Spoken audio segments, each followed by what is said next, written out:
자, 여름을 보내고요. 이제 9월을 맞아서 다시금 이제 우리가 사도행전을 계속해서 살펴보려고 합니다.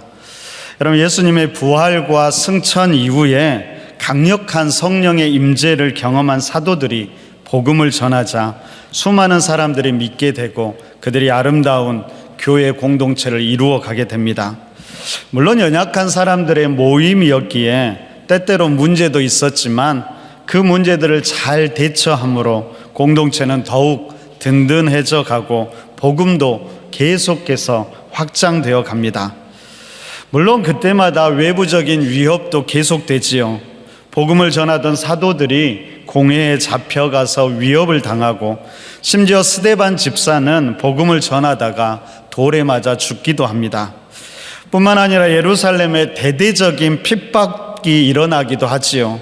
그래서 믿음의 공동체가 곳곳으로 흩어져야만 했습니다.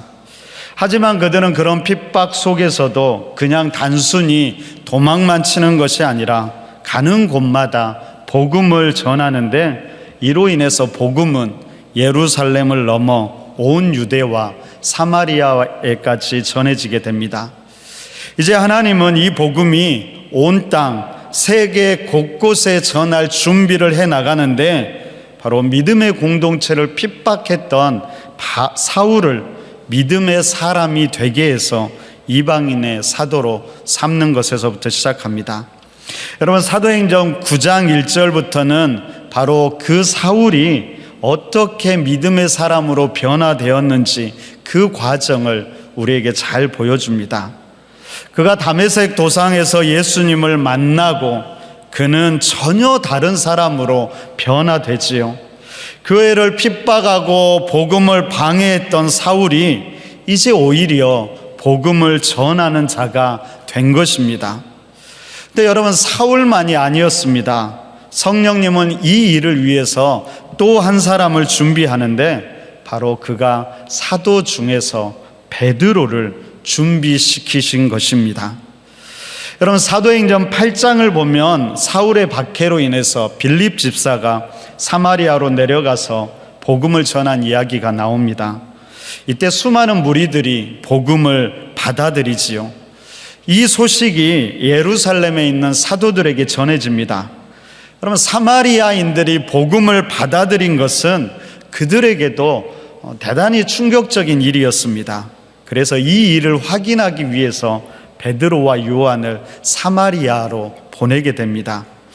베드로와 요한이 사마리아로 내려가서 복음을 받아들였던 사람들에게 성령을 받기를 기도했더니 그때 성령의 임재를 경험하게 됩니다. 그러면서 이 일을 통해서 하나님께서 사마리아 사람들도 택하셨음을 알게 되지요. 이후 베드로와 요한은 예루살렘으로 돌아갈 때 그냥 돌아가지 않고 사마리아의 여러 고을에 복음을 전하기 시작합니다. 그러니까 처음으로 사도들 중에 베드로가 예루살렘 이외의 지역에서 복음을 전했던 것입니다.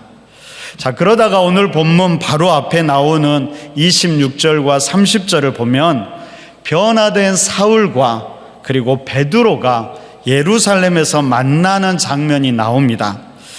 당시 이 상황에 대해서 갈라디아서 1장 18절을 보면 이렇게 이야기합니다. 그 후 3년 만에 내가 게바를 방문하려고 예루살렘에 올라가서 그와 함께 15일을 머무는 동안, 그러니까 바울이 회심한 후에 다메섹과 아라비아를 거쳐서 3년 되던 해에 예루살렘을 방문하게 되는데 그때 베드로와 함께 15일 정도를 함께 지냈다라는 이야기입니다. 여러분, 이때 둘이 만나서 어떤 이야기를 했을까요? 아마도 사울은 자신의 회심 이야기와 그리고 다메섹과 아라비아에서 복음을 전할 때 그 역사가 어떤 일들이 있었는지를 이야기했을 것 같습니다. 그리고 베드로 또한 이전에 사마리아에서 복음을 전했을 때 성령이 임한 것들, 다양한 이야기들을 나누었겠지요. 이처럼 사도 바울과 베드로가 이방인 선교에 대해서 조금씩 공감대를 형성해 갔다는 것이 너무나 중요합니다. 여러분, 이후에 복음이 계속해서 유다와 사마리아를 넘어서 유럽 전 지역으로 퍼져가는데 바로 이 두 사람, 특별히 이 두 사람의 만남이 결정적인 역할을 하게 되지요. 우리가 여기에서 생각해 봐야 될 것이 있습니다. 그것은 왜 하나님께서 이방 선교, 더 나아가서 온 땅으로 교회가 확장해 나아갈 때 사울과 베드로를 사용하셨는가 하는 것입니다. 여러분, 사울 혼자만 사용한 것도 아니고요, 베드로 혼자만 사용한 것도 아니고 이들이 함께 한 것이 중요합니다. 바로 하나님은 이 둘을 통해서 복음의 본질이 무엇이고 교회의 본질이 무엇인지를 우리에게 말해주고 있는 것입니다. 여러분, 이 두 사람들은 어떤 특징을 가지고 있을까요? 가장 먼저 이 두 사람은 극적인 변화를 경험한 사람들이었습니다.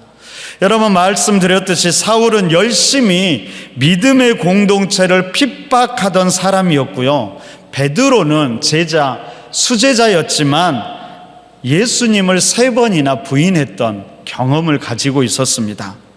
그런데 그런 사울이 예수님을 만나서 오히려 복음을 증거하는 사람이 되고, 베드로도 성령의 임재를 통해서 이제는 두려워하는 것이 아니라 목숨을 걸고 담대하게 예수가 그리스도임을 선포하게 됩니다. 바로 복음은 이처럼 우리의 변화를 이끌어낸다라는 것입니다. 분명한 변화를 일으키는 것이죠. 두 번째로, 어떻게 보면 이들은 참 정반대의 사람이라는 걸 우리는 알게 됩니다. 여러분, 사울은 교육도 많이 받게 되고요, 생활 수준도 어느 정도 높은 수준에 있었을 것입니다. 뿐만 아니라 사회적인 지위도 가지고 있었지요. 무엇보다도 그는 당시 유대교에 철저히 헌신한 사람이었습니다. 반면에 베드로는 어떨까요?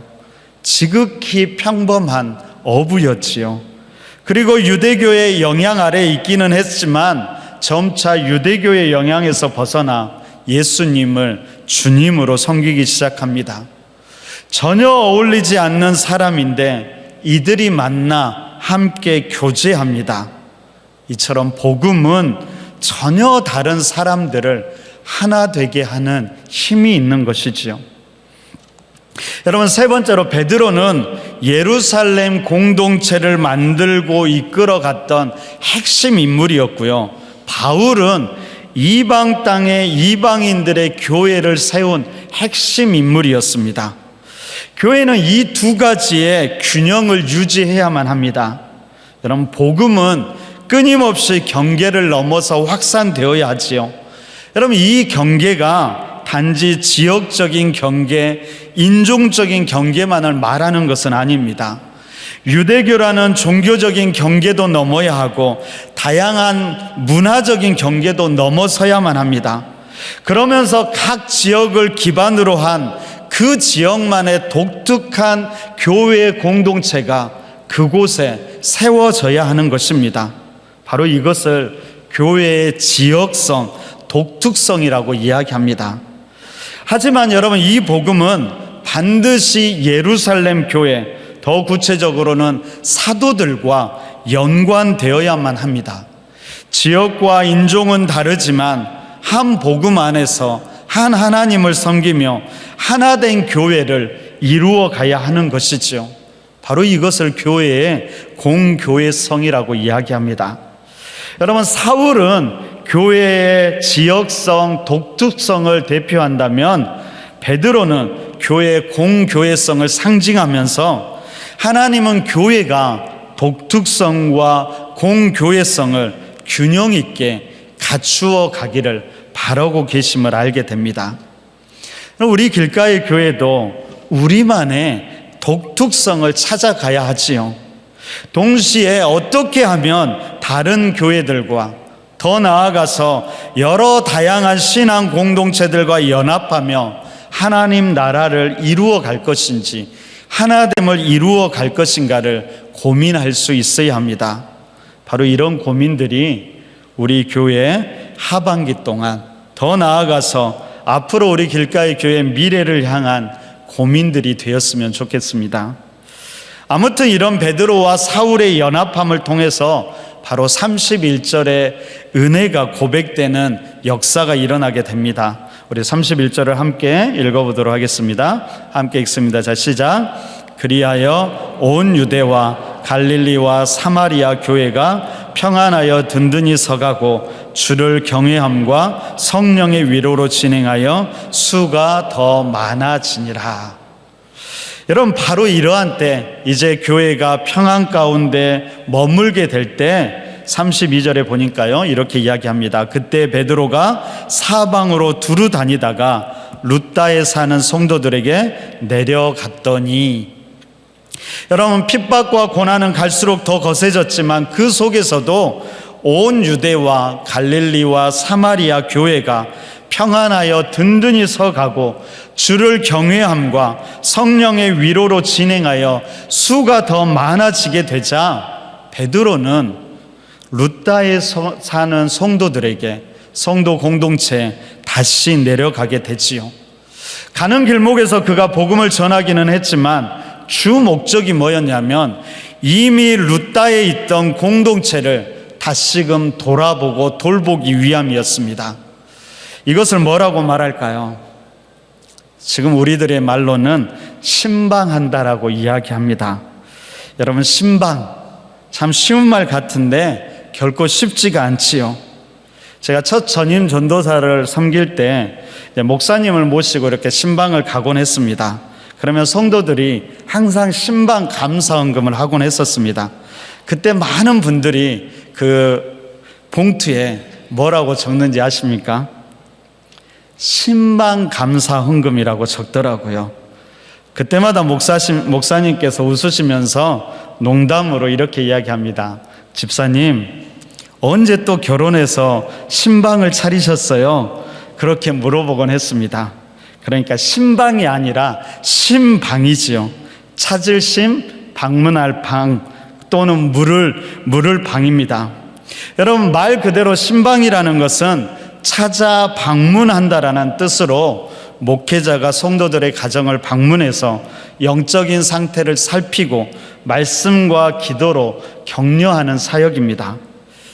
예전에는 교회 공동체에서 이 신방을 참 중요하게 여겼습니다. 그래서 신방을 받는 사람도 하는 사람도 참 기도하면서 이 신방을 준비하곤 했지요. 그래서 신방을 통한 역사도 참 많이 있었습니다. 근데 현대인들은 그렇지 않은 것 같아요. 굳이 신방의 필요성을 느끼지 못하고 오히려 부담스러워하기도 합니다. 다양한 이유가 있지요. 목사가 마음에 안 들기도 하고, 별다른 감흥이 없기도 하고, 나의 개인적인 공간을 그냥 쉽게 보여주고 싶지도 않고, 때로는 청소하기도 싫고, 음식을 대접하는 것도 부담스럽기도 합니다. 최근에는 가장 많은 이유가 한 가지 등장했는데 뭔지 아십니까?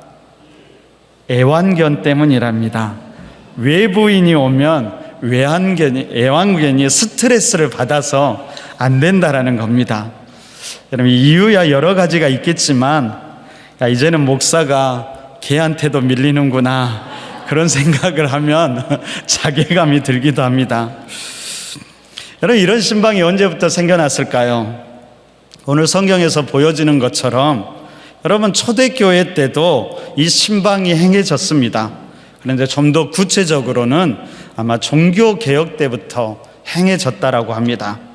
여러분, 종교개혁 이전에는 가톨릭 교회에서 신자들이 신부를 찾아와 고해 성사를 했지요. 그러니까 목회자들이 신방을 따로 하는 것이 그렇게 필요하지 않았습니다. 뿐만 아니라 가톨릭은 교회 생활을 중요하게 여겼기 때문입니다.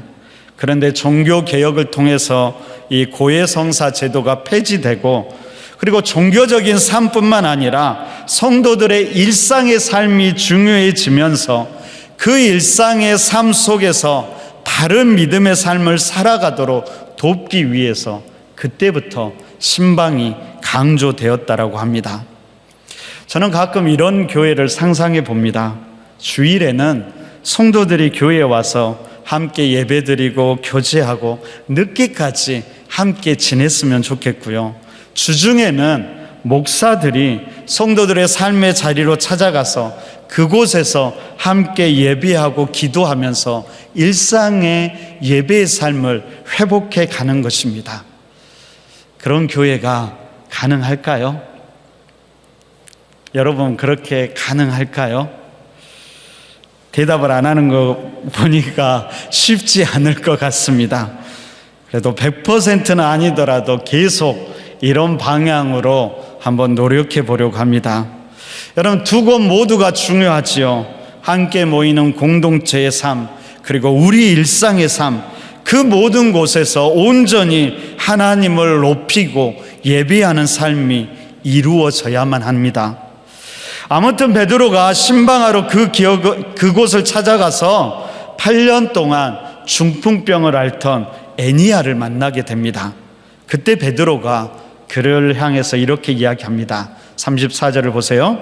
베드로가 이르되 에니야야, 예수 그리스도께서 너를 낫게 하시니 일어나 내 자리를 정돈하라 한데 곧 일어나니.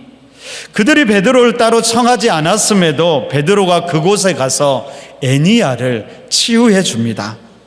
한편 그때 근처 욥바에서 다비다 도르가라는 여인이 병들어 죽게 됩니다. 36절을 보니까 도르가를 여제자라고 부르고요, 그가 선행과 구제하는 일이 심히 많았다라고 말합니다. 그리고 이 선행과 구제를 통해서 많은 사람들이 믿음을 갖게 되지요.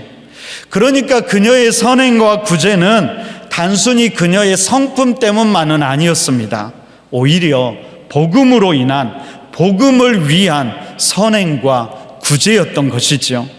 그런 도르가가 병들어 죽게 되자 마침 그때 베드로가 근처에 있다는 소식을 듣자 그곳의 제자들이 베드로를 급하게 청하게 됩니다.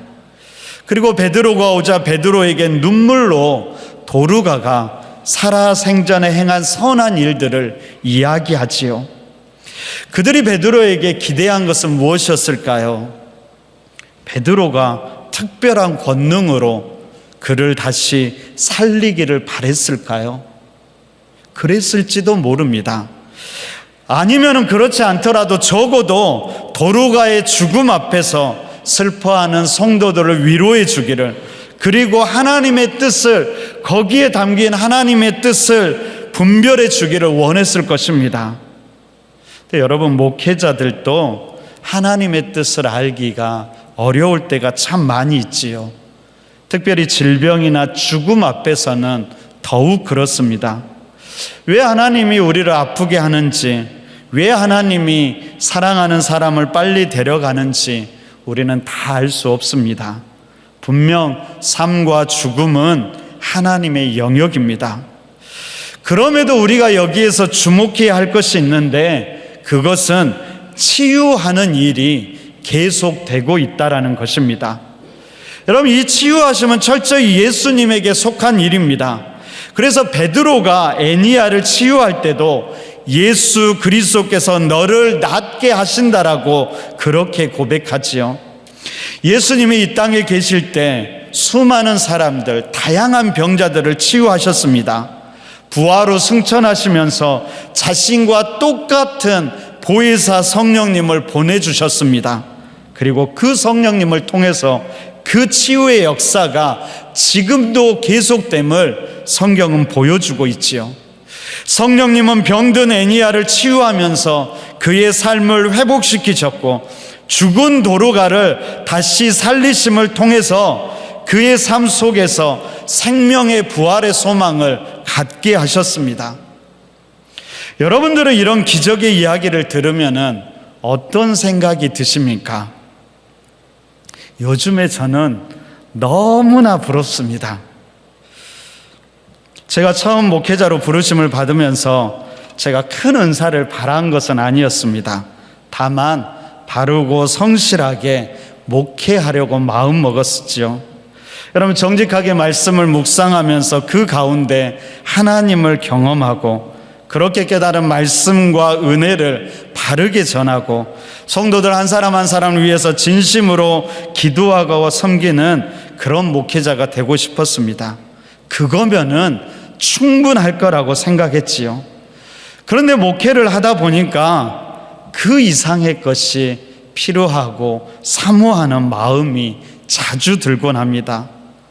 아프신 분들에게 손을 얹고 기도하면 금방 치유되고, 문제가 있는 분들에게 기도하면 다 해결되고, 믿음이 없는 분들을 데려다가 기도해 주면 성령의 역사가 바로 일어나서 믿음을 갖게 되고, 사도행전의 그런 역사와 기적들이 지금도 여기에서 나를 통해 경험되면 얼마나 좋을까, 진짜로 그런 생각과 욕심이 들 때가 많이 있습니다. 그러면 어떻게 될까요? 아마 신방을 받지 말라고 해도 어떻게든 전화하고 연락해서 저를 초대하고 그럴 겁니다. 여러분, 어떻게 해야 될까요? 자, 기도원에 가서 한 40일 금식 기도라도 하고 와야 할까요? 그런 것도 필요할 거라고 생각이 되어집니다. 근데 여러분, 우리가 오늘 본문을 통해서 놓치지 말아야 할 중요한 것이 있습니다. 그것은 성경이 이런 이야기를 통해 진짜 관심을 갖는 것이 무엇이냐 하는 것입니다. 오늘 성경의 초점은 단순히 애니야와 도루가가 기적으로 회복되고 다시 살아났다라는 것이 아닙니다. 그것이 중요하지요. 그런데 성경의 초점은 아니라는 것입니다. 성경의 초점은 복음입니다. 이들을 통해서 복음이 어떻게 되느냐 하는 것이지요. 그래서 애니야와 도루가가 치유되고 회복된 결과가 그 이후에 이들이 잘 먹고 잘 살았다, 행복하게 살았다, 그렇게 말하지 않지요. 오히려 35절에 보니까 이렇게 이야기합니다. 룻다와 사론에 사는 사람들이 다 그를 보고 주께로 돌아오니라. 또 42절도 이렇게 이야기하지요. 온 요빠 사람이 알고 많은 사람이 주를 믿더라. 여러분, 이렇게 보면 애니야와 도루가 또한 각자의 상황과 모습 안에서 복음을 위해 귀하게 쓰임 받고 있는 것이죠. 만약에 그렇다면 우리의 삶이 고난 가운데 있든, 특별한 은혜로 그 고난이 해결되든, 어떠한 상황 가운데 있든지 우리의 삶의 초점 또한 복음이어야만 합니다.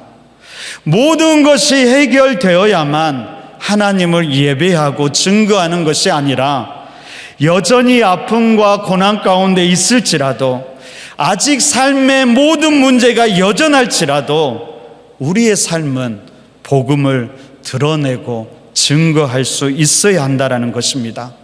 바로 이것이 나중에 사도 바울이 힘써 외쳤던 내게 능력 주시는 자 안에서 내가 모든 것을 할 수 있다라는 고백이었습니다.